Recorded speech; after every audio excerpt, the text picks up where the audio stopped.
we are at Wilkins, yes, down in Tiptree in Essex. With me, I've got Andre, who looks after the farm here. Now, I'm looking across here and I'm thinking, you got lots of. I mean, look at the strawberries; they're everywhere. I think, what you, what are all these guys doing? So tell us more. So basically, it's end of the season, what we call it. Yes, you've got a lot of fruit here, but because of the temperatures, shorter days and everything, the ripening process has gone beyond kind of a really 2, 3, 4 days, even sometimes to ripen fully and to color all around. It's gonna take 4, 5 days, and by the time it's ready and nice and soft, you already the tip it's soft and starting to rot. So at that stage, you say, "Wow, we had today. Yeah, we had a fantastic summer. So it's the end of the crop, and unfortunately, we just grabbing the plants out and preparing for the next season." Now, if looking at it in a different way, I suppose the only way that you can continue to keep strawberries producing through the winter period is possibly, do you have to then increase light? In other words, put artificial light in, heat? Is that how you would do it? It's it's combination between light and heat, of course. Light enables for photosynthesizing and working and putting all the nutrients into the berry. Otherwise the berry won't have the flavor. If you're just doing it with heat and a dark environment, yeah, it will happen, but it will happen over a much longer period, and it's not going to be the same consistency of the berry. So it's a light heat. You've got humidity, plenty of humidity. So yeah, if we want to produce throughout the winter months, we have to put artificial lighting. Then the price of the product or the fruit would go up, and it necessarily wouldn't maybe sell.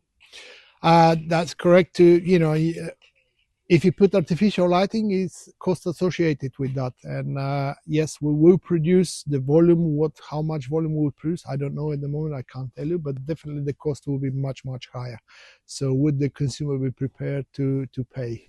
And that's why we see it change from English strawberries to foreign strawberries at this time of the year, really, in the shops. I guess it is the case. We still have to eat, and we have to have the fruit at the on the shelves. So they're sourced from around the world. It's a shame, really, because in some ways the days of when strawberries came in, round May time. Yeah, May time, October, they were a treat. I'm sure you remember strawberries being a treat through the summer period. Still going back even not far back, 20-25 years ago, we were producing strawberries for 6-7 weeks of the season. Now with the structures, with the different varieties and everything, we start picking around May and finish this time of the year, which is November time, really. So that's still an achievement, but and we're pushing the boundaries. If we can do a little bit longer extended with heat and light, we will do, but at the moment we are May to end of October. And you can see the guys in the background. You've seen the guys pulling out these are these irrigation? Yeah, these are the irrigation tubes which are inserted inside the back, and we're dropping water, very precise amount of water to pretty much every plant. You can see the little hole there. That emitter is about 0.7 liters per hour. If it runs for an hour, we'll put only 700 millimeters of water. Not a lot. But we run so many minutes at a cycle, so not a lot. Very precise. So you keep the structure of the gutter stays. Yeah. You just remove the bag and the plant.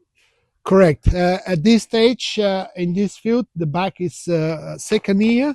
So what we will be removing the plants. We will be tearing the plant. Yeah. Like that, taking it out, and then what the guys will come with a safety knife, just tear the plastic away, and that goes for recycling, and the rest of it is all the coir with all the organic matter, roots and everything else is spread to the land as organic matter too, really. And that is, I mean, this is the thing with Tiptree and Wilkin. You're trying to get closer and closer to no wastage, and green is very important to you all.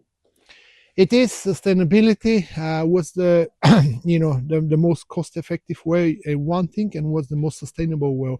So basically, from what we're having here, it's the only this piece of plastic which goes for recycling. It doesn't go to landfill or something, it goes to for recycling, but at the same time it helps us in terms of holding the actual bag when you have all closed and you've got small holes for the plants.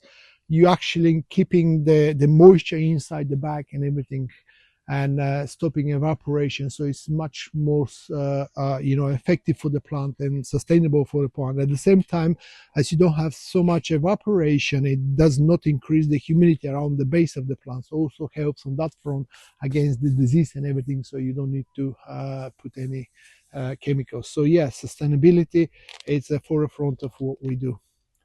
When do you start planting again? So here it will take probably couple of weeks with all these people to change everything over, to take the plants out, to take the bags out and put the new bags, put the water in, so we kind of inflate them, what we call it, because the bags are coming compressed, and that saves on the transport cost. And then planting will start around beginning of February next year.